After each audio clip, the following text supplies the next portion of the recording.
Tuckman is right here. The entire north side of the eye wall is already past him, and there really isn't much of a south side of the eye wall. It looks like it's trying, it would have tried if it was over water, to reform an eye wall right here. Okay, let's see. We have a caller on the line. Hey, Jim, this is Mark Sudduth. Mark! HurricaneTrack.com. Mark Sudduth. Where are you, Mark? I'm at the Gulf Shores Police Department, holed up with about 50 other people here in what will probably be a very devastated beachfront once the sun comes up tomorrow. Oh, absolutely. I mean, it's just that band that northern eye wall came pounding into Gulf Shores there, and now the backside, I guess it's probably lighting up a little bit right there right now, as far as... Yeah, right. We're having a dry slot right now. It's still a little windy. Pressure is up to 965 after a low of 948 just about 45 minutes ago. Mm-hmm. I guess you heard a lot of things slamming around and flying through the air? We sure did. It was loud. It was it reminded me a lot of Charlie, except this time I was inside of a sturdy structure. I was actually inside of they have an old set of jail cells here, and so a bunch of us went into the jail cells, which are just solid concrete rooms, and we just stayed in there, and you could just hear stuff pounding and breaking, and it was just, everything you would expect from what turned out to be a very strong Category 3 hurricane at landfall. Wow. And that's tough for you being a chaser and for researching the hurricane, because it's pitch dark and you can't really do a lot in the dark. You're kind of limited. It's way more dangerous when it's dark like this. We put our special hurricane landfall project truck out on the beach near Gulf Shores, right near the pavilion down there, and anchored it down into some grass. There was a grassy area, and the vehicle, we think, was totally destroyed at 1:30 in the morning. Oh, no. That was the last bit of data that came from it. And it had a 30-hour battery inside the storm case that's sealed from water, so we think that the vehicle probably was pulled up out of the ground and turned over and is most likely completely destroyed. Oh, no. But that's what it's for. Yeah. You can learn what did that. Maybe there was a video camera running. They probably all had finished running at that point. Mm-hmm. But when we get the video of it tomorrow, just filming the truck itself, assuming we can get out there, that'll be a big testament in and of itself that, hey, what if you had been down here and this was your SUV, you'd be dead. That's a very good point. That really is. That's what that research is for. I didn't think of it that way. You're absolutely correct. That's going to save a life.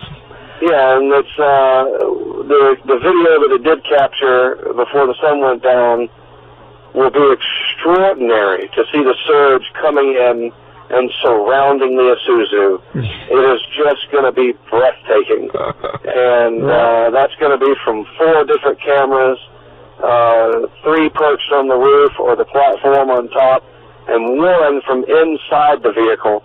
And it's literally like losing contact with the Mars lunar rover. That the last bit of data that was uploaded to HurricaneTrack.com appears to be around 1:30, and I swear on the webcam image I think I can see some water, which means it was inside the Isuzu. Is that up on the site right now? Yeah, it's HurricaneTrack.com/wind with a capital W. Okay, I'll put the link down just since it's not broadcasting anymore, but it's still there. HurricaneTrack.com/wind with a capital W. Oh, okay. Let me capitalize that. I'm going to show people on the screen here.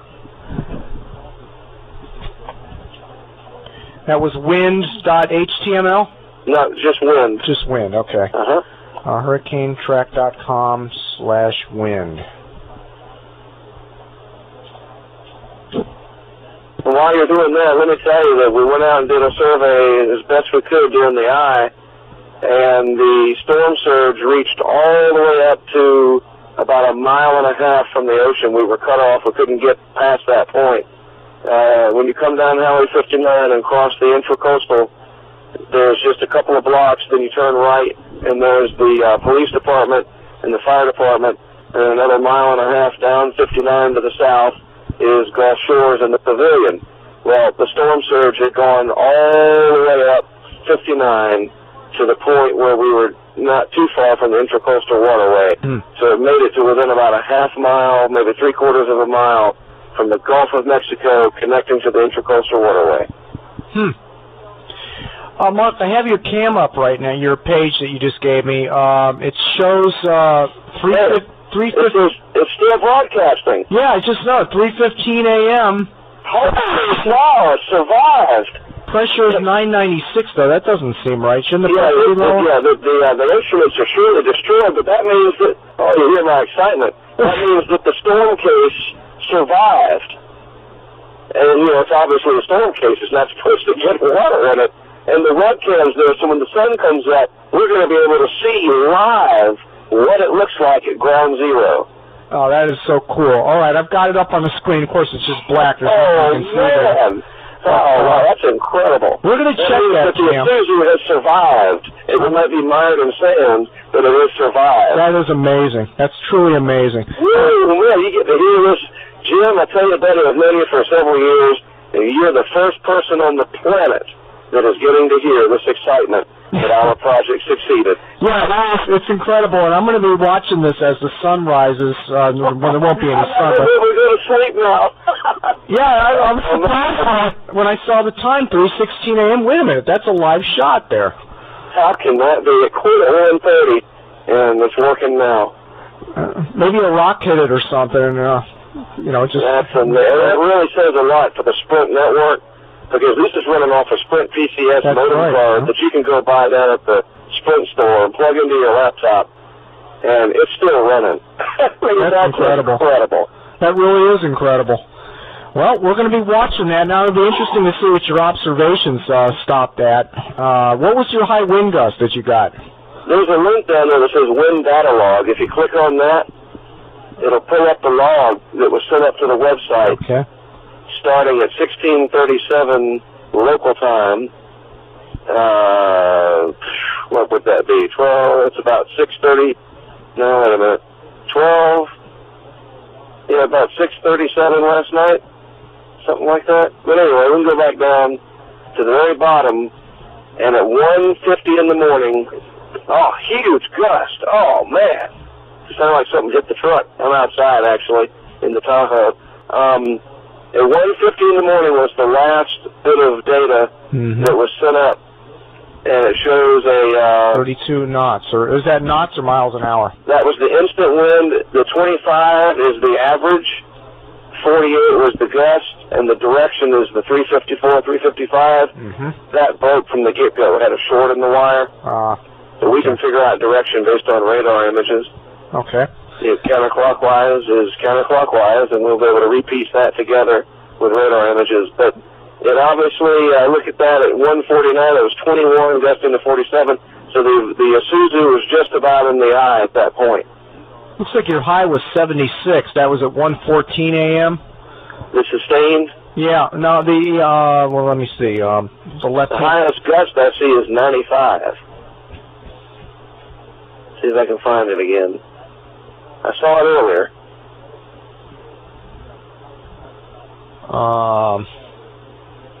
There's a 71 at 1:39, a 75 at 1:30, an 84 at 1:26.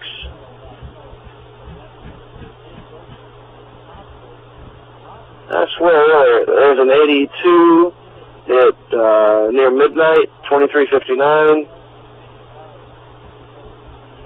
So I guess it was only in the 80s, and this might be really right before the eye wall came in, which would make sense. That's right. Something may have taken out the anemometer. The anemometer itself will survive 225 in a wind tunnel, but out on the outer, not the Outer Banks, but out on the Barrier Island, that ain't no wind tunnel. Yeah, there's pieces of building coming apart, I'm sure. Jeez. Well, maybe I was dreaming, but I thought I saw some 90s. So there's an 84. At 1:26, the sustain was 54, gusting to 84. Incredible. Well, I just talked to the county commissioner in Santa Rosa County, and he said that they've been getting frantic calls all night long from people that wish they had evacuated. The water's coming up all over the place. Houses are coming apart. And this is next to the county this is actually not as bad of an area as you're in. Escambia is getting nailed right now in Florida. I mean, they're under that eastern eye wall right now, and it's just dark reds and bright colors right over that county right now. They're just getting nailed. I'm uploading the latest video update as well. They are huge files, and it takes a while, even on the robust Sprint network, to upload. But it's 66% there. It'll be done in probably another 20 minutes. And you'll be able to see, it was really windy, and then we were tired, my partner John and I. It's not the best coherent done video update, but we tried to show it's not very visible. It's just so dark. But we were at the eastern edge, the northern edge of the storm surge limit, live from the back of the Tahoe. We got out. It was, kind of breezy from the debris in the eye. The eye doesn't actually go completely calm, except, I guess, in some of the most intense hurricanes like Charlie. Mm-hmm. This one got really ragged right before landfall. Right. And so you get these areas of moisture intrusion in the eye, and you get a quick wind burst, even during the eye. But we did have a video update that we shot just up the street where the surge limit was. And then interestingly enough, Jim, there's a zoo out here. Don't know how big it is, but it says zoo straight ahead or whatever, and we were sitting there just doing reports and whatnot, and John scared me to death. He said, oh, look at that, and it was this beautiful reindeer walking around amongst the debris with huge antlers. No kidding. Just walking around, a beautiful reindeer, just scared. We got video of that, and no telling what else escaped from whatever zoo this is.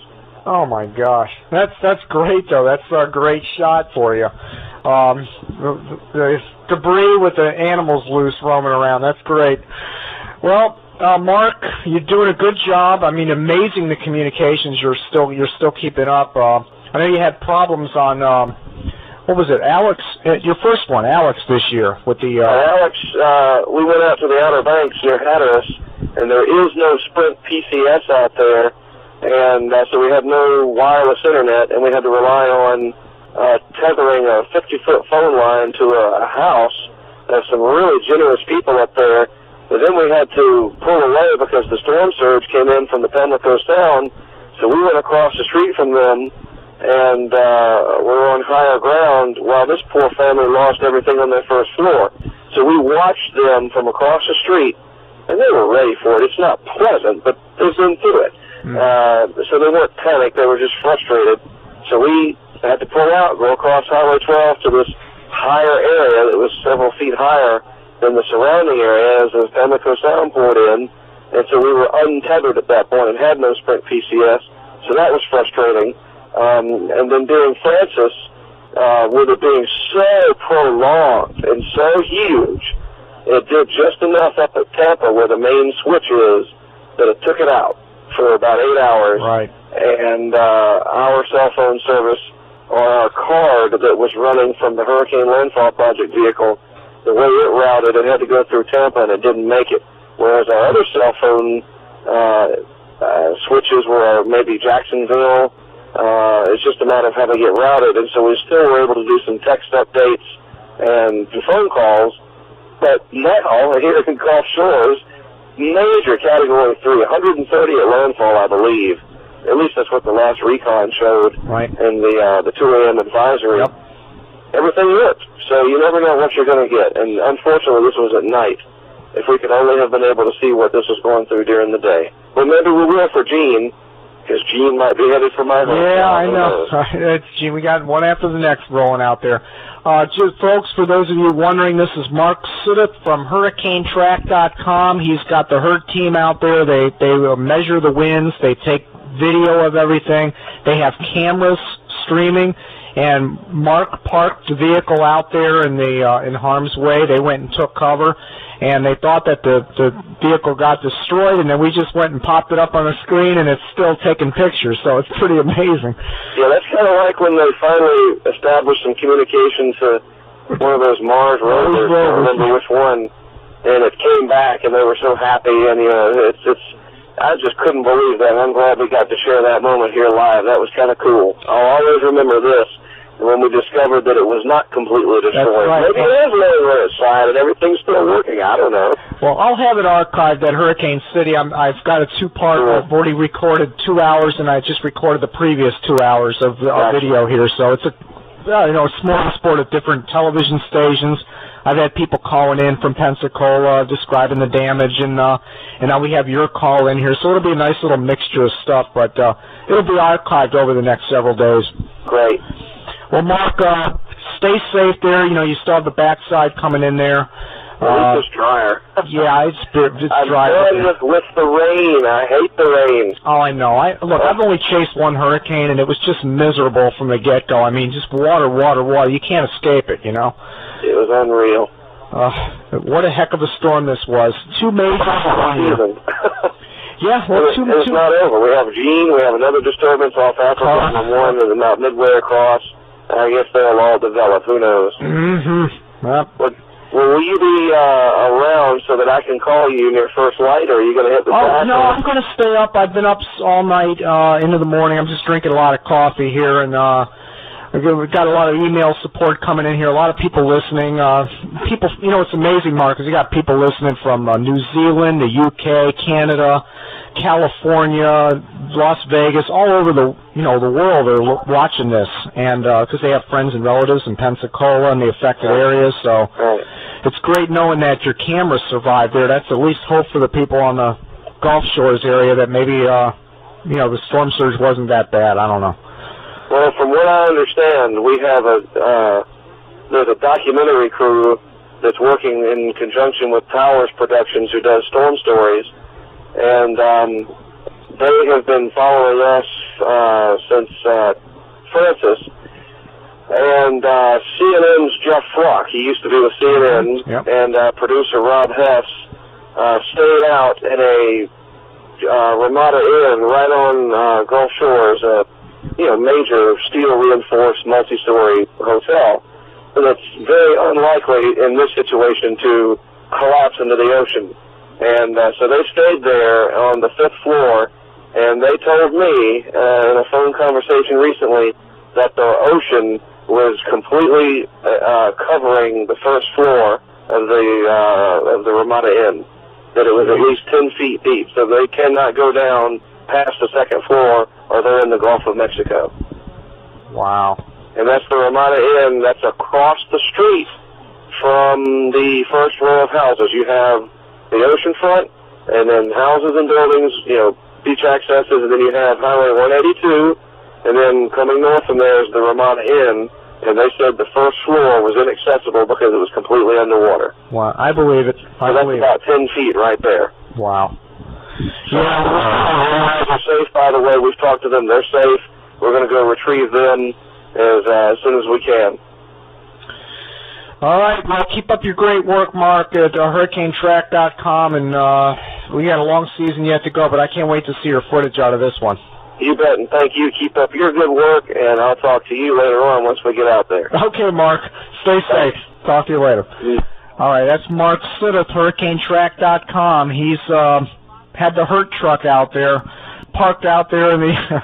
That's pretty. I'm laughing because it is like that Mars rover thing, I mean, they just left it out there and see whatever creatures devours it, And this thing's filming this hurricane coming in, and they think that the vehicle is destroyed, but it survived, and they're still snapping shots, and we don't know what's around that vehicle because it's still dark outside, but when the sun starts rising, I'm going to put that image back on because I want to see what they're shooting out there. I want to see if that vehicle is surrounded by water or what happened there.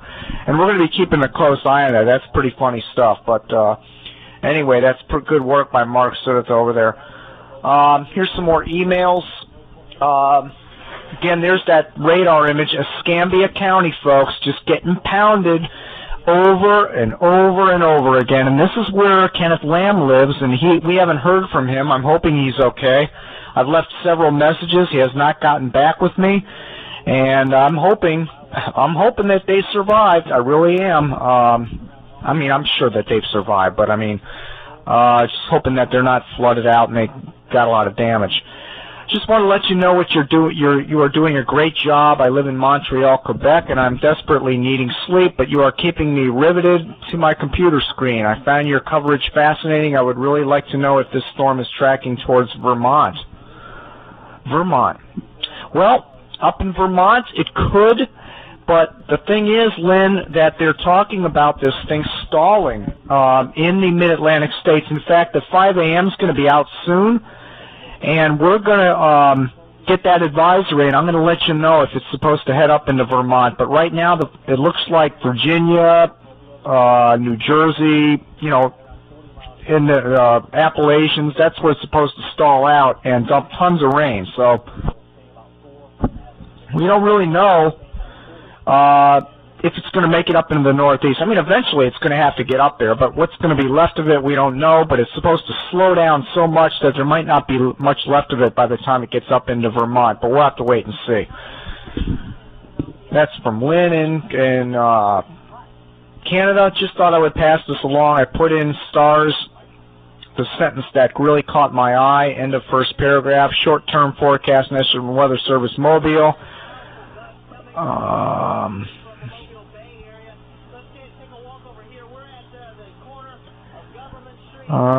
Okay, well, I've already read that. From Bill, hi, Jim, great work you do. Do you have any info on Gulf Shores, Alabama? Jim, you are doing an excellent job. Keep it up, Bill, in Virginia. Well, Bill, I don't know if you just listened, but we had HurricaneTrack.com on the phone. They had their vehicle out there sitting on... They had their vehicle sitting there on Gulf Shores, and it survived. It's still snapping pictures out there, so it's going to be interesting to see what happens at daylight in Gulf Shores, Alabama. They got pounded pretty good, but it looks like Okaloosa County, Florida. Why do I keep saying that? It's not Okaloosa County. It's Escambia County, Florida. Escambia County. I got to stop saying Okaloosa. Escambia County is really, really getting nailed right now. Looking at that radar screen there on your screen. 3:01 a.m. Again. Okay, we already read that. Follow-up reports. Yeah. Okay. Let's see. More emails. Ruben, do you know what hospital Ruben is at? Sacred Heart. You know what? I don't know the name of that hospital. I got to find that out. And that's from Vicky in Missouri. If he calls back, I'm going to ask him. I forgot to ask him what hospital it is that he's at. Still listening. This is from Lou Freeze, and that's still sounding great in Oklahoma City. Keep it up. Thank you very much. That's from 3:50 a.m., so I know I'm streaming as of 3:50 a.m. Let me go over some more of these emails here. We have Smithfield, Rhode Island, listening in tonight. Toronto, Canada, listening in. Charlotte, North Carolina, listening in. Gainesville, Florida, listening in tonight. We have Albany, Georgia, listening in tonight. Mobile, Alabama, listening in. Pensacola, listening in. Georgia, listening in. Rochester, New York, listening in. Punta Cana, Dominican Republic, listening in tonight. That's interesting. They're getting affected by Gene. Pensacola, Vancouver, Canada, listening in. Smithfield, Rhode Island, listening in.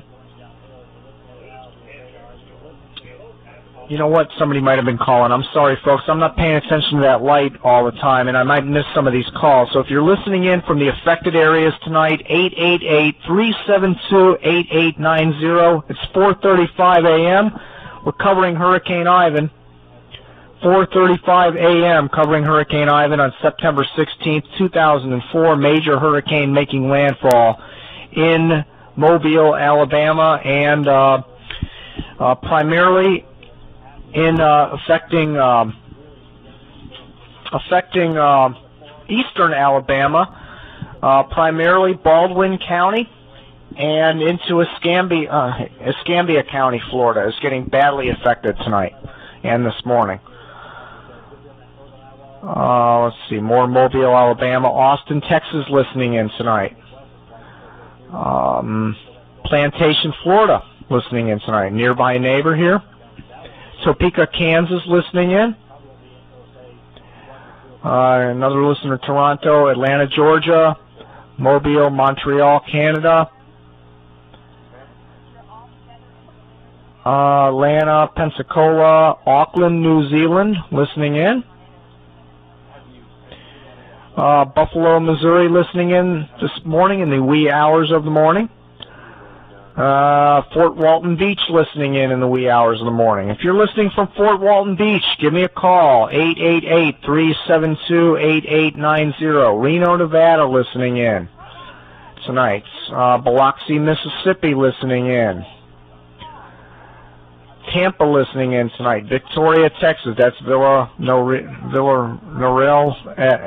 in Texas, one of my observers. Smithfield, Rhode Island listening in tonight, this morning. Biloxi, Mississippi listening in. Tampa, Tiff City, Missouri. Biloxi, Mississippi. Fort Wayne, Indiana listening in. Fort Wayne, Indiana. Let's see what else we have. Pensacola, Florida. Victoria, Texas. London, UK. Smithfield, Rhode Island. Victoria. Smithfield, Cape Coral, Florida, listening in. Perdido Key, Florida, which is near Tampa, I believe, listening in. Seattle, Washington, listening in. Annapolis, Maryland, listening in. Pensacola, Florida, Australia, listening in tonight. Rochester, New York. Kuwait City, Kuwait. Wow. Got somebody listening from Kuwait tonight. Maybe it's one of the armed services listening in as our hurricane coverage continues of Hurricane Ivan making landfall, major hurricane. We've been on it since last night, folks. We're streaming live from Hurricane City here. It's 4:40 a.m. in the morning, and we're looking at a huge, deep red, dark feeder band. You can see on your screen there, the radar screen, Escambia County, folks. So they're just getting pounded. On the Hurricane Warning Show, I'm Jim Williams. We're covering Hurricane Ivan, major hurricane making landfall. We've watched it come in, we watched it move in, and now we're watching it tear up Escambia County, Florida. Very, very heavy rain squalls moving in. And this printer has been eerily silent all morning long. Not much coming in here. But again, they don't have a chance to get out there and survey the damage, so that's why we're not getting all that much. Let's put it on CNN's coverage real quick here. Oh, okay, here's another call from Pensacola. Okay, go ahead, Pensacola. Yes, this is Ruben. Okay, Ruben, what's the latest? It's ugly. It's ugly over here. I mean, big time. When I talked to you the last time, you said the worst is just to come. Yes. Well, it's come, buddy. It has come, and I don't know what else to tell you, except that it's bad. It's now, bad. The wind is unbelievable. There's I told you earlier that I could see a parking lot across the street, and there's a car flipped over, and there's there's a bunch of cars. There must be 50 cars out there, and there's only one of them is flipped over. Why not several of them or something like that? Yeah, that is strange. So I don't know what's going on. Now, what hospital are you at? Sacred Heart. Sacred Heart. Okay, now. And that's across the street from a mall. So yeah, you're the one that. There's Red Lobster there, and they lost the roof and stuff, but that's where I'm at, and I can't see nothing over here. It's too dark. I can't see much except those parking lots, that's all I can see, and but the wind Awesome. The wind. Oh, no. Unbelievable. Man. I just can't imagine what I'm going to find when I get back to my house, you know. I feel for you. I really do. Just think it's and I don't know what else to tell you. Well, if it's any consolation, I think the worst is over. It looks like, especially to your south there on the coast, it looks like the worst is definitely over. I hope so. It's pinwheeling in. It's clearing up. In fact, your area there, you should be getting in the clearer weather here in about the next hour. You should have some pretty good weather coming in because there's nothing on the backside of this hurricane. It's a dry backside, so there's nothing coming in. The worst has passed, and it's passing through right now, and it should be over with pretty soon. Well, I hope so because it's still ugly. It's very ugly over here. It's scary. I'm scared. I am. Well, it's getting better. Just hang tight. You should be out of it pretty soon. Again, heavy reports. I just talked to the county commissioner for the Santa Rosa County, and he said that they've just gotten tons of 911 calls. People's houses are peeling apart. The storm surge is real bad. They can't get to anybody right now because the sun hasn't come up and the wind is too strong, so they can't do anything for anybody. So they're just kind of waiting. They're sitting tight, waiting to do something. But a lot of people are scared and having a hard time. Oh, yeah, I can see that because I'm the same way. All right. Well, Ruben, thanks for the update. Keep your head down, and the best of luck to you this morning. All right. Stay safe. Okay, Ruben. And I'll talk to you another day, maybe. Okay. Thanks for all the updates. I appreciate it. Bye-bye. All right, bye now. That was Ruben at the Sacred Heart Hospital, reporting that it's still very windy out there.